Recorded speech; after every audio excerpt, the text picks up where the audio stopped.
Lotus reality and agro farming వారు premium farm land projects మన పొలం ఫేజ్ 1, 2 మరియు 3 కంప్లీట్ చేసుకొని మన పొలం phase 4 Wasar village at Narayana Khed లో ఆగస్టు 15 ఇండిపెండెన్స్ డే రోజు గ్రాండ్ లాంచ్ చేయడం జరుగుతోంది. లాంచింగ్ మరియు ఇండిపెండెన్స్ డే సందర్భంగా 5 గుంటాస్ ల్యాండ్ అవుట్ రేట్ లో బుక్ చేసుకున్న వారికి 1,50,000 రూపాయల డిస్కౌంట్ తో పాటు 2 గ్రాముల గోల్డ్ ఫ్రీగా ఇస్తున్నారు. పూర్తి వివరాలకు సంప్రదించండి. నమస్కారం అందరికీ. వాళ్ళు మనతో పాటు మన స్టూడియోలో అనంత్ శర్మ గారు ఉన్నారు. నార్మల్ గా మనం చూసుకున్నట్లయితే చాలా మంది జనరల్ గా అనేది ఏంటంటే ఈ పిల్ల లేకపోతే ఈ పిల్లోడు పుట్టిన తర్వాత అరే వాళ్ళ పేరెంట్స్ కి బాగా కలిసి వచ్చిందిరా, వాళ్ళ తల్లిదండ్రులు చాలా చాలా గొప్ప స్థాయిలో ఉన్నారు, చాలా మంచి అష్టైశ్వర్యాలతో ఉన్నారు అని అంటూ ఉంటారు. లేకపోతే అరే ఈ బాబు లేకపోతే ఈ పాప పుట్టంగానే వాళ్ళు అమాంతం ఒక స్టేజ్ లో పడిపోయారు అని కూడా వింటూ ఉంటాము. సో ద్వాదశ రాశుల వారికి అసలు ఫస్ట్ పిల్లలకి పేరెంట్స్ కి కనెక్షన్స్ అనేవి కామన్, కానీ పిల్లల రాశికి పేరెంట్స్ రాశులకు కూడా కనెక్షన్ ఉంటుందా లేదా అని ఒక్కసారి గురుగారిని అడిగి తెలుసుకుందాం. నమస్కారం గురుగారు. గురుగారు, ఇప్పుడు మనం కామన్ గా చూసుకుంటే చాలా మంది అంటూ ఉంటారు కదా, ఇప్పుడు పేరెంట్స్ కి పిల్లలకి నార్మల్ కనెక్షన్ ఉంటుంది, పేగుబంధం ఏదైతే ఉందో కనెక్షన్ లోనే ఉంటది. కానీ చాలా మంది ఏమంటారంటే ఈ ఒక్క బేబీ పుట్టాక లైఫ్ మొత్తం టర్న్ అయిపోయిందిరా అంటూ ఉంటారు. దాని మీద ఒకసారి వివరించండి. అమ్మా, నువ్వు అడిగిన ప్రశ్న చాలా బాగుంది. దానికి అర్థం ఏంటంటే ఈవేళ పిల్లలకి తల్లిదండ్రులకి జాతకాలను బట్టి ఉంది రకరకాలుగా. ఒక్కొక్క పిల్లాడు పుడితే తల్లిదండ్రులు కలిసి వస్తుంది, ఒక్కొక్క అమ్మాయి పుడితే మేషరాశిలో పుట్టిన వాడు కొంతమంది తల్లిదండ్రులు కలిసి అలాగే ఈ రాశుల్లో ఎంతమందికి కలిసి రాదంటే అశ్విని నక్షత్రం మేషరాశి, భరణి నక్షత్రం మేషరాశి, ఇలాగే సింహరాశి, మకర రాశి, ఇలాగా కొన్ని రాశుల వాళ్ళకి తల్లిదండ్రుల వల్ల పిల్లల వల్ల తల్లిదండ్రులకు ఇబ్బంది రాక తప్పదు. అలా అని చెప్పేసి ఆ రాశి వాడు పుట్టిన ఐశ్వర్యం కలిసి రాదా అంటే కలిసి వస్తుంది, కానీ వీళ్ళు వాళ్ళ చెప్పు చేతల్లో ఉండాలి. అలాగే ఒక జాతకుడు పుడితే తండ్రికి కొడుక్కి జాతకం విమర్శించాలి, కూతురికి తండ్రికి విమర్శించకూడదు ఎప్పుడు కూడా. ఇప్పుడు మేషరాశి జాతకుడు పుట్టాడు, భరణి నక్షత్రం అశ్విని నక్షత్రంలో పుట్టాడు, ఆ తండ్రి జాతకాన్ని కొడుకు జాతకానికి ముడిపెట్టాలి ఎప్పుడు కూడా. కూతురిది లెక్క చేయండి. ఎందుకని అక్కడ తండ్రికి బట్టి జాతకం కొడుకు చూడాలి, కొడుకు జాతకాన్ని బట్టి తండ్రికి చూసుకోవాలి. ఒకవేళ ఇంట్లో ఇబ్బందులు వస్తున్నాయి, ఎవరి వల్ల వస్తున్నాయి, కొడుకు వల్ల తండ్రికి ఇబ్బంది వస్తుందా, తండ్రి వల్ల కొడుకు ఇబ్బంది వస్తుందా అని దాంట్లో చూడవలసి వస్తే అప్పుడు తండ్రి వ్యక్తిగత జాతకాన్ని చూసుకోవాలి. ఎందుకు ఈ ఇబ్బందులు వస్తున్నాయి మా ఇంట్లో, వీడు వచ్చిన దగ్గర నుంచి నాకు ఎందుకు ఈ కష్టాలు వస్తున్నాయి అని విమర్శిస్తున్నకి తండ్రి జాతకంలో ఏదైనా ప్రాబ్లం ఉంటే కొడుక్కి ఎఫెక్ట్ ఇస్తుంది పక్కా, షూర్. అలాగే అమ్మ ఇంకా పోతే భరణి నక్షత్రం కృతికా నక్షత్రంలోకి వస్తులోకి, వృషభ రాశిలోకి వస్తులోకి, వృషభ రాశి వాళ్ళ పిల్లలు కూడా పుట్టిన వాళ్ళ కొంతమంది లక్ష్మీ కటాక్షం విపరీతంగా ఉంటుంది, శుక్రుడు అధిపతి కాబట్టి.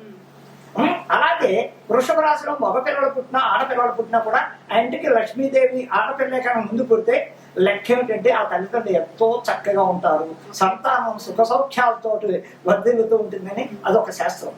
అలాగే అందులో కూడా తేడాపాటాలు జరుగుతుంటాయి. ఒకటి ఏమంటే మా పిల్లలు ఎదుకొస్తున్నారు, ఎక్కడ ఏ రకంగా చేసినా కూడా వీళ్ళ చదువు సంఖ్యలో మమ్మల్ని ఇబ్బంది పెడుతున్నారు, ఏమిటి దీనికి కారణం అంటే అక్కడ వీళ్ళ వ్యక్తిగత జాతకాలు చూసి చెప్పాలి.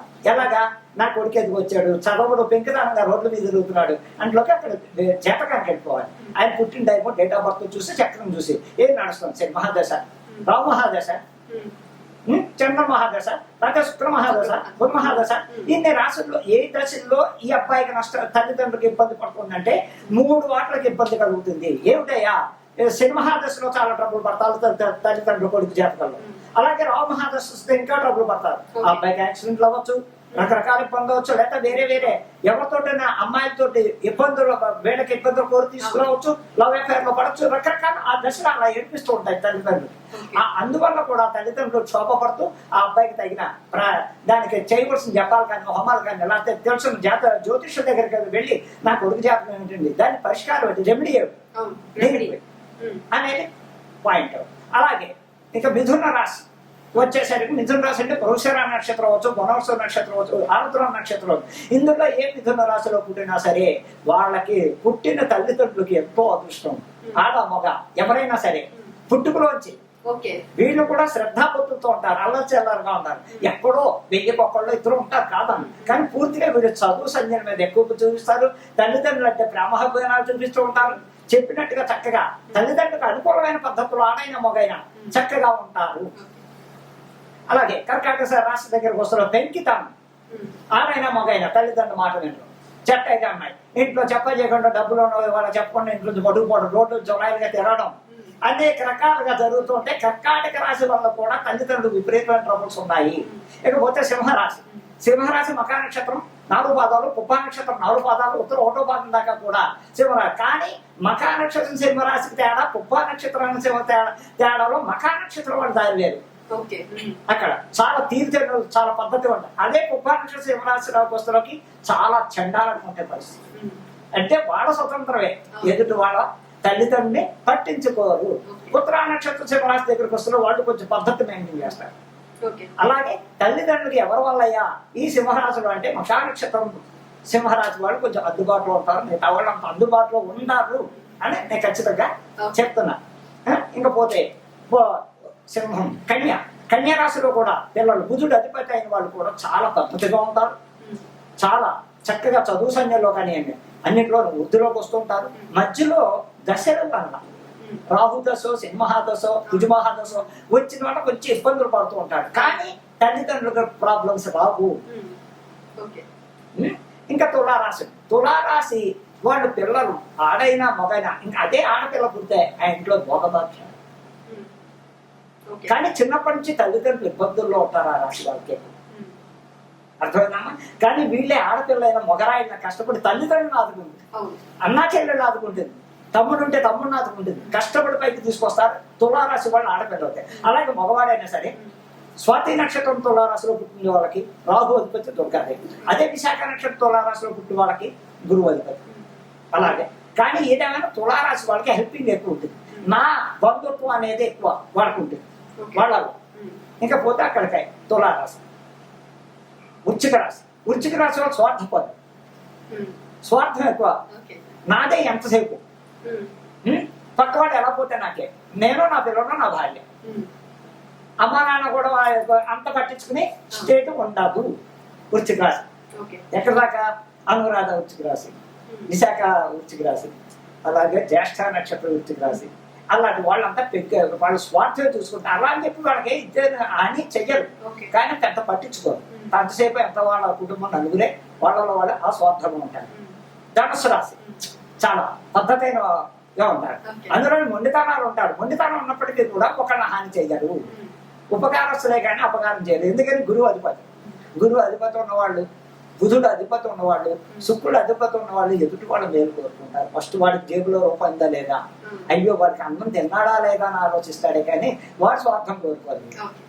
ఇలాగుంటుంది ఏమా. ఇంకా పోతే తల్లిదండ్రులకి వీళ్ళు కూడా బాగా ఉపయోగపడతారు, తల్లిదండ్రులకి ఉపయోగపడతారు. అలాంటి అదేంటంటే మాకు తెలిసిన వాళ్ళు చాలా మంది ధనుసు రాశి వాళ్ళు వాళ్ళ అమ్మని ఇబ్బందులు పెడుతున్నారు. నేను ఎంతో మందిని చూసేవాళ్ళని అంటే అనొచ్చు కాదని నేను దానికి అక్కడ పాపం పిల్లలకో తల్లిదండ్రులకో దశలోనో ఎందులోనో ప్రాబ్లం వచ్చినప్పుడు అప్పుడు తప్పకుండా ప్రాబ్లం అనేది వస్తుంది, వచ్చి తీరుతుంది. అలాగే ఇంకా మకర రాశి లేకపోతే శని వాళ్ళు ఎలా ఉంటారంటే మొండి జగమొండి వాళ్ళే కానీ శ్రవణ నక్షత్రం మకర రాశి, ధనిష్ట నక్షత్రం మకర రాశి, వీళ్ళంతా పూర్వాషాఢం ఉత్తరాషాఢ నక్షత్రం మకర రాశి వాళ్ళు వీళ్ళంతా ఎలా ఉంటారంటే మొండి జగముండి. వాళ్ళ చూస్తేనే అమ్మ చెప్పింది నాన్న చెప్పారు ఇంకో లెటర్ వాళ్ళు అనుకోవడం అయిపోవాలి. అక్కడ ఏదైనా వీళ్ళ తప్పు చేసి కూడా వాళ్ళ అమ్మ మీద నాన్న మీద అడుగుతారు. నీ వాళ్ళే మాకు వచ్చింది, నేనేం తప్పు చేశానని అంటారే కానీ వాళ్ళు నిజగొప్పుకోరు. అలాగే కుంభరాశి, శతభిషం కుంభరాశి, ఉత్తరాభాద్ర కుంభరాశి.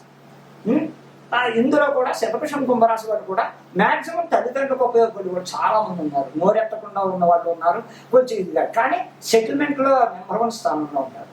శని నడుస్తున్నా, రాహు నడుస్తున్నా పొజిషన్ లో బాగుంటారు. వ్యక్తిగతంగా ఆలోచిస్తే పొజిషన్ లో బాగుంటారు. అలాగే ఇంకా మీనరాశి దగ్గరకు వస్తున్నారు చాలా మెత్తగా ఉంటారు, అతి తెలుగుగా దెబ్బ కొడతారు. మంచిగా ఉంటారు, తెలివిగా ఉంటారు, ఎక్కువ ఎవరితోటి మాట్లాడరు, సైలెంట్ గా ఉంటారు. వాళ్ళు చేసుకోవాలి, వాళ్ళు చేస్తారు. ఇంటికి వస్తారు ఏం జరుగుతుందో దగ్గర నవ్వుతూ ఉంటారు. మనం ఏదో అనుకుంటాం ఇంట్లో పెడుతున్నప్పుడు వేరే విధంగా. కానీ వాళ్ళ వల్ల కూడా తల్లిదండ్రులకి మంచి జరుగుతుంది కానీ కీడు జరగదు. ఇదా మా 12 రాశుల్లో వచ్చిన తల్లిదండ్రులకి కొన్ని రాశుల వల్ల ప్రాబ్లం, కొన్ని రాశుల వల్ల లాభాలు ఉన్నాయని ఖచ్చితంగా నేను ఛాలెంజ్ చెప్తున్నాను. గురువు గారు, మరి మీన రాశిలో ఒకవేళ వాళ్ళ పేరెంట్స్ కనుక ఒక పేరెంట్స్ మీన రాశి వాళ్ళ బేబీస్ అయి ఉంటే ఒకసారి ఎలా ఉంటుందో ఒకసారి వివరించండి. మీన రాశిలో పుట్టిన వాడు రేవతి నక్షత్రం, ఓకే, ఉత్తరాభాద్ర, పూర్వభాద్ర 1వ పాదం నుంచి 4వ పాదం నుంచి ఉత్తరాభాద్ర 4 పాదాలు, ఓకే, మీనరాశి 4 పాదాలు కూడా మీనరాశిలో పడతారు. కాబట్టి రేవతి నక్షత్రం వాళ్ళు కానీ తల్లిదండ్రులు ఎంతో అదృష్టం, కానీ మిడిల్ క్లాస్ లో ఉంటారు. సగాన్ని సగం మంచి ఎదు కాదు పాపం ఇది కాదు, మిడిల్ క్లాస్ గా జీవితాలు సాఫీగా పోతాయి, నష్టం అయితే ఉండదు. దానికి వాడు కూడా చక్కగా బాబా గారిని ఈ వినాయకుడిని ఎంత ఆరాధిస్తే, ఎంత చక్కగా ప్రతి గురువారం ప్రతి బుధవారం బాబాని వినాయకుడిని చేసుకోవడం వల్ల కూడా చదువుల్లో నెంబర్ 1 స్థానంలో ఉంటారు. పొజిషన్ పెడుతూ ఉంటారు. మధ్య ఏజస్తులకు బాగా ఎదుగుతారు. చిన్న వయసు కన్నా మధ్య ఏజస్తులకు బాగా ఎదుగుతూ ఉంటారు. రెమెడీస్ ఇదే వినాయకుడు బాబా, వినాయకుడికి బాబాకి ఎంత చేసుకుంటే వాళ్ళు అంత చక్కగా ఉంటారు. మరి చూసారు కదా ద్వాదశ రాశుల వారికి ఏ రాశిలో ఒకవేళ పేరెంట్స్ ఒక రాశి అయి ఉండి ఒకవేళ పిల్లల్ని ఇంకొక రాశి అయి ఉంటే ఆ పిల్లలు ఆ రాశి వాళ్ళకి ఎంత హైలో తీసుకెళ్తారు, ఎంత లోలో ఉంటారు. గురువుగారు చాలా చక్కగా వివరించినందుకు థ్యాంక్ యూ సో మచ్ గురువు గారు. మరో పనితో కలుద్దాం. అంతవరకు సెలవు.